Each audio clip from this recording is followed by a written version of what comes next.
Sí, bueno, yo creo que seleccionaron los elementos que según el guión que tenían o estaban trabajando, yo creo que más podían dar de sí, y es que totalmente cierto lo que dices, o sea, tampoco, o sea, no hay mucho que decir al respecto, ¿no? Se ve que cogieron a Merrin porque le daba cierto juego, ¿no?, con el tema de sus antiguos exorcismos en África y demás, pero sí, completamente olvidaron al padre Taran. Y bueno, la verdad es que en ese sentido, por lo que digo, que tampoco es una secuela al uso, ¿no? Yo creo que funciona casi más bien como película unitaria, sin considerarla como secuela, porque es que realmente tiene bastante que perder si la comparamos punto por punto. Así la tratamos como película independiente, sí, que yo creo que aunque, como hemos dicho, tienen nexos de unión, son muy débiles, por así decir, y yo creo que le restan un poco de poder al intentar compararla y decir, bueno, ¿qué tenemos que no tenemos de la primera entrega? Porque es que realmente es una película bastante diferente, por eso que has dicho. Hay que reconocer que esas lagunas en guión suelen venir porque los actores de la primera no querían hacer la segunda, ¿no? Solo se arriesgó el padre Merrin porque hizo poquito, han producido. De hecho es el que mejor salió parado. Y Linda Blair porque no le quedaba otra, pero el resto huyó como huir del fuego, ¿no? Con la condición que puso Linda Blair de que maquillaje otra vez no, que para eso tuvieran un doble, que se nota evidentemente que no es ella, ¿no? También usaron unas transparencias horribles, ¿no? Que era en el 77. Cabe recordar que en esa misma época se hizo con $3 millones destinadas al presupuesto de efectos especiales de Star Wars. Y esta me parece que se hizo con cuántos millones, no recuerdo la cifra, pero era la película más cara de la Warner hasta la época. Sí. Sí. No, y de hecho, pese a ese dinero invertido, la verdad es que la película tiene como una estética de serie B constante, ¿no? Yo creo que realmente tampoco parece una gran producción, porque precisamente se ha quedado como una serie B, así que parece como muy entrañable y tal, pero tampoco veo un diseño de producción tan cuidado y una serie de detalles como estaban tan cuidados en la primera entrada como esta segunda, que sin duda tenía mucho dinero para haberlo hecho mejor. Aitor, ¿y para ti dónde están los errores de esta película? Pues yo creo que la base del error empieza en que, como os he dicho antes, no adapta ninguna novela, y eso lleva a que el guión tenga que ser reescrito por el simple hecho de que no tiene demasiado que contar, no tiene mucho que aportar. Tiene que ir reescribiéndose para ir cogiendo peso, y eso al final se vuelve un arma de doble filo que acaba cargándose la propia película. Además, en cuanto a la estética, me parece que la primera tenía así un tono más verdoso, así azulado, con todo el tema de la habitación fría que la congelaban en el set de rodaje bajo 40 grados bajo cero, y en esta el color se queda como un poco casi un cine slasher, casi un Viernes 13, casi, como decíais, parece una película de bajo presupuesto, y además claro, luego se convierte en película de culto, pero creo que se convierte precisamente en película de culto por eso mismo, porque no tiene una idea clara, es como las secuelas del cine slasher de toda la vida, y no tiene demasiado que contar más allá de aprovechar el tirón del nombre de la primera y intentar hacer caja. Yo creo que es por lo que se hace esta película. De hecho, creo recordar que el director no quería que la película se leyera como El Exorcista 2, sino simplemente como El Hereje. Por eso se puso, yo creo, en España creo que fue, no sé si también el título original está entre paréntesis. Se llama El Hereje, luego Exorcista 2. Pero ciertamente sí. Es lo que decía Carlos, ¿no? Que como película independiente, si la quitamos fuera de continuación como secuela, yo sigo considerando lo mismo, mucho. Yo sigo considerando lo mismo, parece una película de serie B. Ya, pero que sale menos perdiendo. Si la consideramos como independiente, sale menos perdiendo. Hombre, claro. Hombre, claro. Si la comparamos con El Exorcista, la 1 es peor. Esta película sería la peor de la historia, ¿no? Si no la comparamos, sería simplemente la segunda peor de la historia y dejaríamos a Plan 9 como la peor. Pero aparte de eso, no hay gran diferencia. Tu posición clarísima. Sí. Hay una cosa que me llamó mucho la atención, que es el tema del decorado. Yo no sé por qué no dejaron rodar, porque eso está en un libro que ahora diré que es una joya del friquismo. Pero hay un dato que es que no dejaron rodar en Washington, en las famosas escaleras, en la famosa fachada, cosa que luego al Exorcista 3 sí le dejaron. Y tuvieron que reconstruir esa escalera, esa casa, la calle Prospect, la calle de Washington, de Georgetown, todo en interior, que por cierto, muy bien decorado, ¿eh? Porque... Hombre, yo tengo mi teoría, ¿no? Es que en esta época habría ido mucha gente a ver esas casas, a ver esas escaleras, y ellos considerarían que eso es mala publicidad, ¿no? Luego en la tercera ya habrían aprendido que no existe la mala publicidad, simplemente publicidad. Entonces, esos son turistas que van, se hacen la foto y se gastan el dinero en los bares, en los locales y tal, y entonces ya sí aceptarían.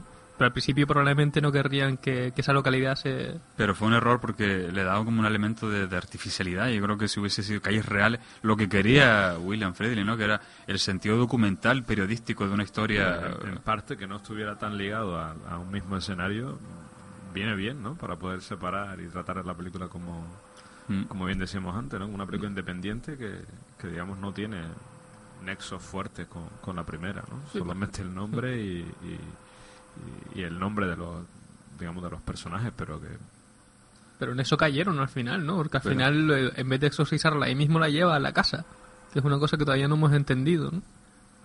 Sí, es como trasladarse a la zona, sí, como al lugar del crimen. Hombre, vez, ¿no? tampoco Claro, entendí, como... por ejemplo, en el primer exorcismo que tienen que subir al Pazuzu ese por aquella grieta infernal hasta el claro, sitio que porque no porque era un monasterio que no había acceso. Lo estaban subiendo para pero a la niña, la primera película, no tuvieron que llevarla a ninguna iglesia para exorcizarla, porque a Pazuzu no los exorcizaron en el mismo sitio como hicieron con la niña y tuvieron que subir aquello. Porque ¿no? era una cultura ancestral. ¿Qué tendrá que ver?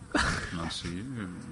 Era una cultura más, una religiosidad más que había que llevarlo a un lugar santo, ¿no? No, el demonio. Entonces, lo mismo, si eso hubiera sido así, a la niña también habría que llevarla. Ya, pero... Ahí no sé qué les pareció lo del decorado, digo, porque como yo creo que luego diré que es la mejor escena para mí casi, que es la escena cuando el padre Lamont quiere visitar la casa y quiere ese recorrido que le hace Sharon. Yo creo que es la mejor parte del diálogo. Y de la escena, yo creo que parece que es la única escena que tiene como un aire como de inquietante, de sosiego, sobre todo para los grandes espectadores de la primera, que nos apasionó que se volvieran a abrir las puertas de la casa, que volvieran a entrar a la casa, que subieran por esas escaleras. Todo plastificado. Pero es lo único que tiene, porque el diálogo es absurdo, ¿no? Cuando el padre, el cura le dice una cosa y ella responde otra que no tiene nada que ver, ¿no? Vamos a recordarlo. Le agradezco mucho que haya venido desde tan lejos. Y la señora McNeil quiere que le ayude en todo lo que pueda. Ella haría cualquier cosa por el padre Merry, porque cree que sacrificó su vida por Rita.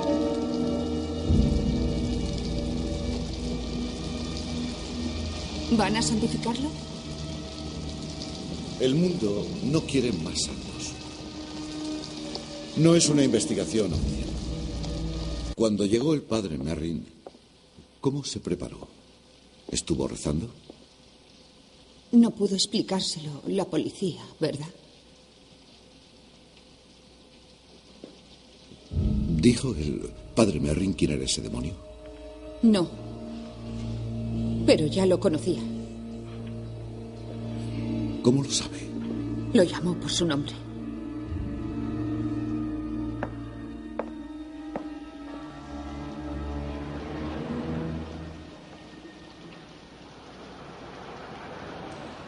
¿Parecía que el demonio esperaba al padre Merrin?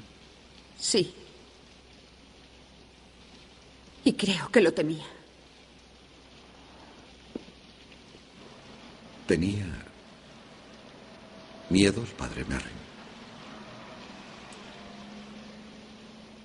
Será mejor que vea dónde pasó. Y ya luego lo mejor, ¿no? Cuando entra a la habitación y está la tremenda langosta rondando y... Sí, la langosta de poliuretano, ¿no? ¿Cómo se llama? Poliespán, ¿cómo se llama ese? ¿El qué? La langosta, digo, que era falsa, no recuerdo cómo se llama el material ese, el plástico con el que se hace.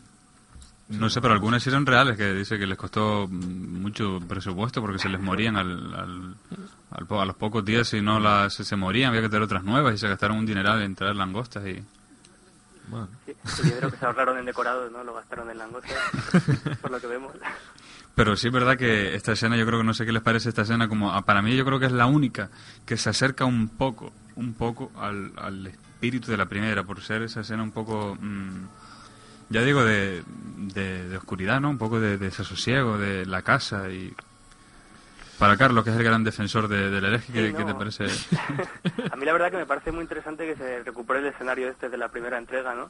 La vuelta a la casa, y lo creo, bueno, en cierto modo me parece necesario, ¿no? Volver un poco a donde se origina todo para intentar cerrarlo definitivamente, ¿no? Y esta primera visita a la casa, yo sinceramente también me parece un punto bastante positivo y, como bien dice, sí que mantiene bastante la atmósfera de la primera entrega, porque sí que se distancia un poco de lo que es el hereje, en el sentido de que el hereje, más bien, como hemos dicho, tiene poco de ese suspense, ¿no? Que se mascaba tanto en la primera, y mucho más de aventuras y thriller, pero más descafeinado, por así decir. Hay un elemento también importante y es el grado de teología que se encuentra, que por ejemplo se encontraba en El Exorcista, y que aquí prácticamente, antes decíamos que había 3 asesores, sacerdotes católicos para asesorar a Friedkin en el rodaje, en el guión. De hecho, el propio escritor de la novela del Exorcista fue jesuita, no sé si que estuvo a punto de ser ordenado sacerdote. Estudió con los jesuitas, pero no llegó a ser ordenado, creo recordar. Y tenía una cultura, digamos, un poco religiosa. Pues aquí el problema que tuvo este guionista era que no, de hecho hay frases que no tienen nada que ver, como el mundo ya no necesita más santos, ¿no? Todo lo contrario de lo que opina la Iglesia Católica, que se dedica a canonizar. Digo que es un problema del director, porque Friedkin es judío, no conocía mucho el catolicismo y se impregnó del catolicismo para ser la primera, porque quería ser la primera. Yo pensaba que era agnóstico, porque... No, bueno, era agnóstico, pero de cultura judía. Y este director, pues, le interesó muy poco el catolicismo. Es un director que quiso hacer El Exorcista 2 sin que le interesara la primera película, sin que le interesara el catolicismo, sin que le interesara hacer cine de ese tipo. Nunca lo entendió. Sí, yo creo que también influye que digamos, estamos a final de los 70, y en los años 70 es cuando la Iglesia ocurre esa gran desbandada, ¿no? Y digamos que los argumentos de la Iglesia en la sociedad pierden peso, ¿no? Y yo creo que un gran argumento es el mal, ¿no? La existencia del diablo, el demonio, etcétera, y el infierno y toda esa parafernalia. Y claro, en esta película no aparece tanto como en la primera. Y para Aitor, ¿qué te parece la falta, digamos, de cohesión en el guión, por la falta de fundamentación, digamos, de seriedad de teología o de... Es que yo creo, no creo que haya falta a la hora de tocar ese tema, sino que creo que más bien se aborda de otra manera. En la primera creo que se ve de una forma mucho más espiritual, mucho más abstracta, por decirlo de alguna forma, y en esta segunda se le da una forma excesivamente clara, y pasa de ser algo que estamos viendo y no estamos comprendiendo a algo que se nos explica, y que, pues, una vez explicado, deja de tener mucho sentido, ¿no? Parece que ya no importa tanto como la primera, que ya no impone, aunque de todas formas soy firme defensor de que hay que rehuir de las comparaciones, porque siempre, obviamente, la segunda película perdería en todos los aspectos, pero si lanza guiños a la primera, como la escena que estabais comentando, en la que entra e intenta recuperar un poco la atmósfera de la primera, me parece un poco extraño, o bueno, más que extraño, casi absurdo, que luego intente rehuir y avanzar la película por otro camino totalmente distinto.